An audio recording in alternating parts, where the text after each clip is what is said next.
Hi there, welcome back to Fully Blessed. I'm Amanda, and this is the channel where we discuss timeless truths about issues that are important for women of faith.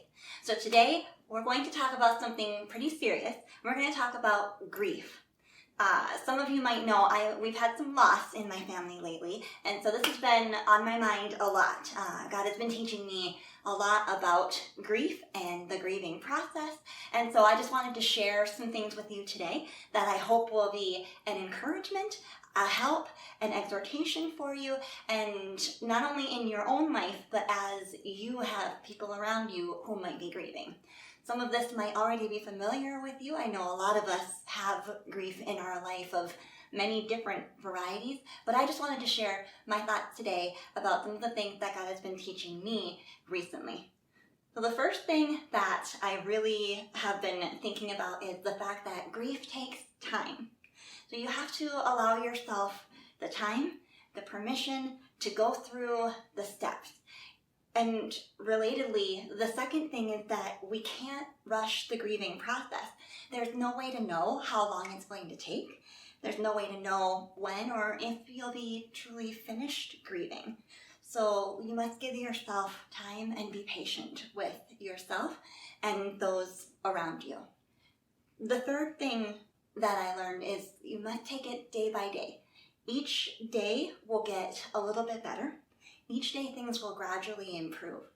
And something I was reflecting on is right now, in the midst of grieving, might not be the best time to try to figure a bunch of things out and to look big picture. Your brain, your heart, your body are going through some very hard things right now, and it's really not in the best place to think and really process things. So give yourself time, be patient with yourself, and save that for another day. Take it day by day and know that it will get better. And the fourth thing, which perhaps I should have mentioned first, is that grief is really sneaky. It really can surprise you on when it hits you. You know, you might look back, it might be 3 weeks, it might be 2 months since you've had this loss or hard time.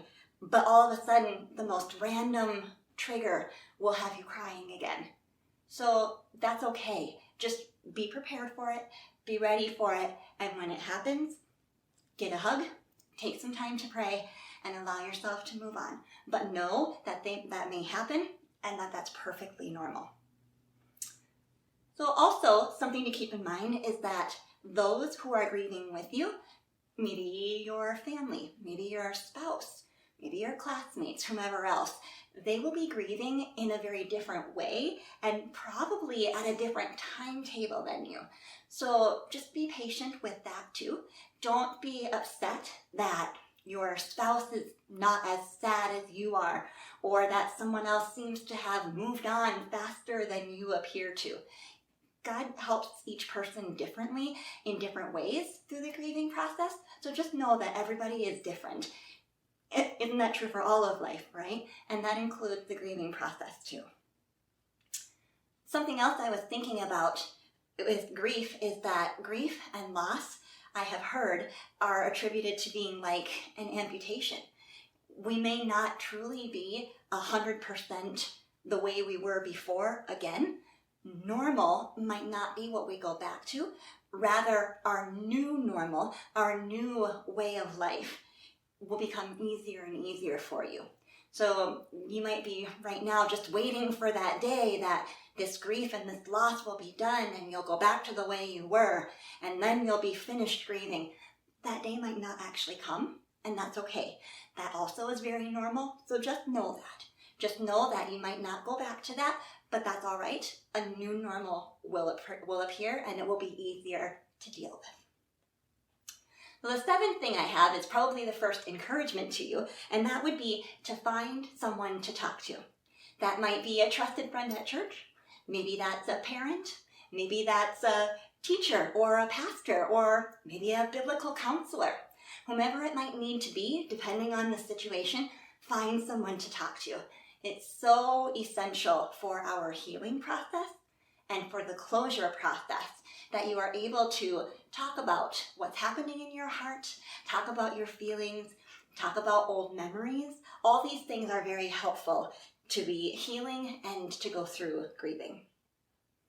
And so the 8th encouragement that I have for you would be, don't be afraid to ask for help or to accept help when it is given, especially if it is a physical trauma that you are grieving over and your body or your mind need time to heal. If you need help, ask for it and graciously accept it when it's given. If it is helpful to have someone make meals for you and that is offered, or you feel the need to ask for that, wonderful, do that. Let those around you help you and love you. The 9th thing I want you to remember about grieving is to remember the truth about God. Grief often brings up false or wrong ideas or thoughts or feelings about God and who He is and how He works in our lives and what He does. So just really be aware of that.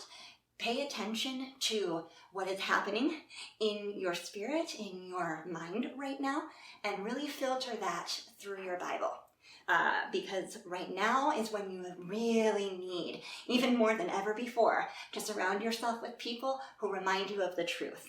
Lean into your church family, sit yourself under good teaching, listen to sermons, and that actually leads me into my 10th and final point.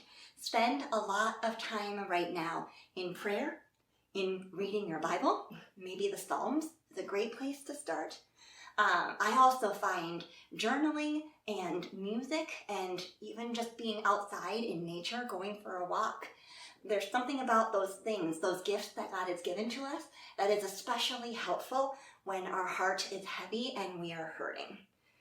That all helps us to focus and center ourselves on the truth, and also helps us to bring our raging emotions and mental state back into focus and clarity when we are hurt.